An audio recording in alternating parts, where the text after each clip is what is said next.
Nanya dong, agak oot sih sama topik yang aktif sekarang. Gimana pendapat kalian soal arsitektur pakai scriptable object? Apa tuh Nah, maksudnya ini tuh? mungkin. Iya, maksudnya Arsitektur pakai pertanyaannya apa nih? scriptable Gue object itu kan mungkin, data, kenapa hmm, jadi arsitektur? jadi Eh, mungkin gue bisa bisa elaborate. Mungkin yang nanya Wild Have Fire ini bisa bisa clarify lagi ya. Tapi gue pernah stumble upon satu atau dua YouTube video dari Unite ya kalau nggak salah tentang satu perusahaan ini yang bikin gamenya itu pakai scriptable object secara arsitektur ya. Jadi scriptable object itu kan sifatnya kontainer data ya kan sebenarnya gitu. Tapi yang menarik itu adalah scriptable object ini tuh bisa dibuat sedemikian rupa sehingga dia tuh menjadi punya fitur data binding intinya gitu. Gimana tuh? Gimana tuh? Jadi Maksudnya data gimana? binding itu maksudnya gini, lu bisa ngebikin si scriptable object itu tuh ya pasti satu sebagai container data ya. Jadi everything data tuh di store di gamenya tuh pakai scriptable object itu one thing ya, yang mungkin kita cukup familiar with gitu ya. Tapi ada satu lagi tuh yang lebih powerful adalah lu bisa ngubah value di scriptable object dan itu tuh langsung lu bisa attach ke hal lain gitu. Jadi misalkan lu ubah value di scriptable object, misalkan dia bikin variable health pakai scriptable object ya. Health-nya di adjust, HP barnya ganti Oh, iya sih. kayak gitu. Gitu loh. Jadi Jadi kayak ada ya jadi kayak kalau mungkin belajar Uni RX itu kayak reactive property lah. ya kreatif ya, oke. Gitu loh. Itu salah satunya gitu. Jadi semuanya tuh bisa pakai script object. Jadi kamu tuh ngedeclare variable itu tuh pakai pakai script object. Gitu. Ada yang kayak gitu gitu. Gitu sih. scriptable object itu sebenarnya bukannya mono behavior tanpa mono behavior. Mono behavior kan banyak perintilannya tuh. In a way iya, mungkin tanpa metode-metode start update dan tidak dianggap sebagai komponen lah mungkin ya. Iya. Cuma kalau menurut gue nggak tahu sih. Gue tipe orang yang apa ya?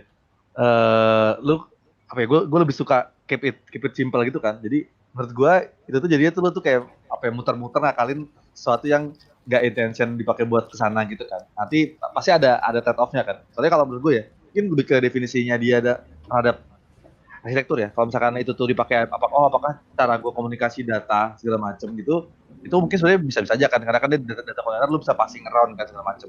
Cuma kalau definisi gue terhadap arsitektur tuh sebenarnya lebih ke boundary sama limitation. Jadi apakah ini tuh bisa di bypass?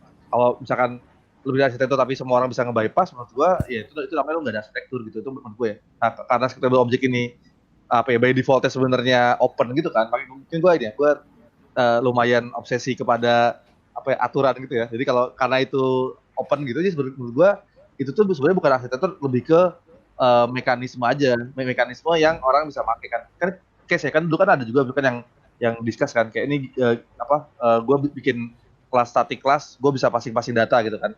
Sebenarnya kan sama aja kan, itu kan juga data, tapi kan itu kan apa ya, nggak susah buat di lock gitu kan, nggak bisa ditahan gitu karena kalau menurut gua itu ya sebenarnya jadi nggak ada bedanya dengan lu pakai statik, lu pakai kelas yang lu lempar-lempar itu sebenarnya sama-sama bisa-bisa aja gitu. Cuman perspektif gue itu adalah bukan arsitektur, itu adalah sesimpel mekanisme aja gitu kan. Ya bener atau enggaknya ya tergantung, kalau kalau you are happy with it ya oke-oke aja gitu. Kalau kalau gue definisi dari gue happy adalah kalau seandainya gue bisa ngejagain sistem code-nya tetap maintainable walaupun orangnya nambah atau orangnya ganti gitu, itu kalau menurut gue. Tapi kalau misalkan sistemnya itu nggak bisa ngejagain itu dan tergantung apa maturity dari setiap orang, waktu susah banget tuh, berarti sistemnya belum oke gitu kan.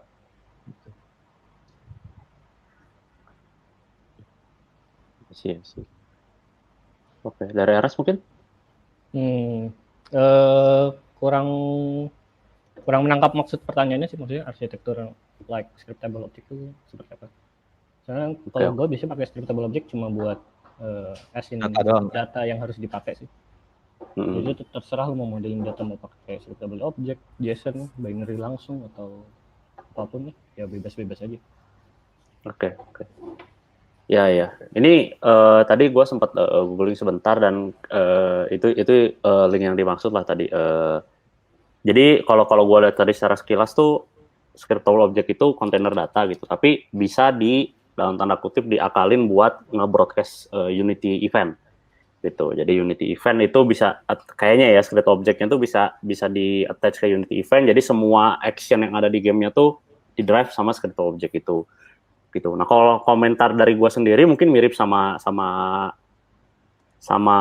apa namanya Wafi ya. Jadi istilahnya tuh kita tuh menggunakan sesuatu yang bukan seharusnya digunakan untuk itu gitu. Itu satu lah tadi seperti yang Wafi jelasin gitu kan. Karena kan scriptable object itu sejatinya adalah kontainer data yang mungkin plusnya itu adalah dia tuh natively disupport sama Unity ya dalam tanda kutip. Jadi muncul di inspektor, bisa lo modify dan segala macamnya lah gitu.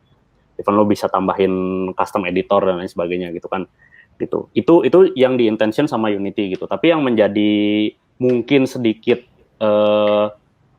menurutku salah kaprah adalah ketika itu tuh dijadikan beyond dari itu gitu. Dan jadi pertanyaannya tuh harus dibalikin lagi gitu. Sebenarnya apa sih yang mau di-achieve dari struktur scriptable object base ini gitu. Jadi maksudnya tuh kenapa sih kamu mau pakai arsitektur yang tadi ala scriptable object ini gitu. Kalau emang mau nge-achieve kayak event driven gitu ya, misalkan gue mau modular gitu pakai event driven segala macam, sebenarnya masih banyak cara-cara lain yang lebih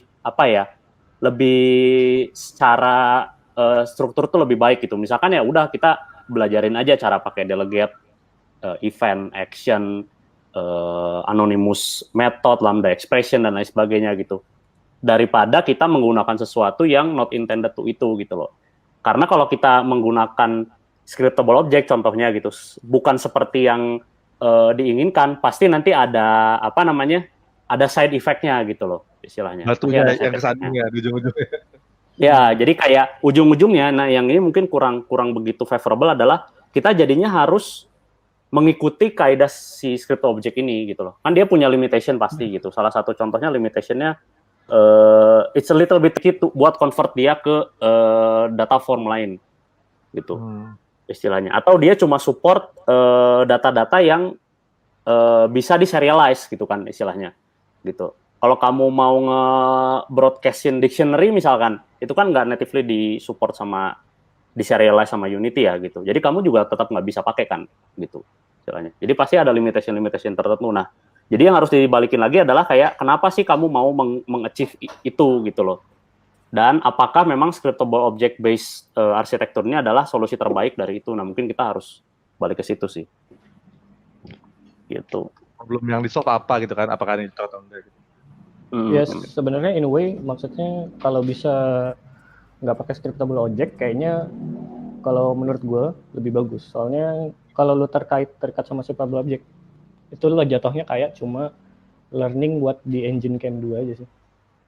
Artinya kalau misalnya lu harus pindah ke Unreal atau pindah ke lain atau pindah ke engine lain gitu, konsep yang sama belum tentu ada. Iya. Jadi kamu bound ke maunya Unity ya. Jadi ini. Itu mungkin yang menarik ini kali ya. Mungkin kalau dari kita nih, kita mungkin grow di programming sebelum ada engine canggih gitu ya. Maksudnya macam Unreal atau Unity gitu kan. Jadi ya startnya dengan basic misalnya, basic programming gitu ya. Nah, dan jadi kan mikirnya kayak ini teknologi dipakai di engine lain. Kalau kayak di Agate kan ada Pacer gitu kan. Kita ada yang pakai Pacer, ada pakai Unreal, ada pakai Unity gitu. Nah, cuman tadi bahayanya adalah ketika yang pakai itu kan juga menurut gue selain itu kelimit dengan engine juga itu kelimit juga dengan implementasinya Unity kan. Kita nggak tahu kedepannya gimana, kayak asset bundle aja obsolete kan, ganti kan. Gimana kalau kedepannya behaviornya ganti gitu, terus lu nggak bisa lagi gitu kan. Nah, itu menurut gue itu juga jadi salah satu agak ngeri sedap lah. Kalau bayangan gue ya, kalau lu pakai arsitektur yang combine ke fitur tertentu dari engine tertentu gitu kan. Jadi betternya ya ini script as is aja gitu kan. Script as is yang support yang lumayan bisa pindah ke berbagai environment development, jadi knowledge-nya kepake lah, tergantung engine-nya kayak gimana. Ini juga Yodi ada bilang nih, Om Yodi, saya di project terakhir pakai scriptable object heavily sih, dan paling kerasa enaknya pas prototyping. Sisanya sebenarnya enak pas awal-awal make, tetapi ketika scaling ada kasus-kasus khusus di mana justru mempersulit keadaan. Jadi kita ngakal-ngakalin pakai runtime scriptable object karena udah kadung pakai arsitektur itu. Dan kelihatannya ntar conversion ke asset bundle ada isu-isu tambahan. Dalam tanda kurung addressable, bukan asset bundle. Ya itu, mungkin itu ya tadi. Plus one seperti yang gue sampaikan. Gitu. Ketika udah nge-scale tuh susah sih gitu. Hmm. Iya sih.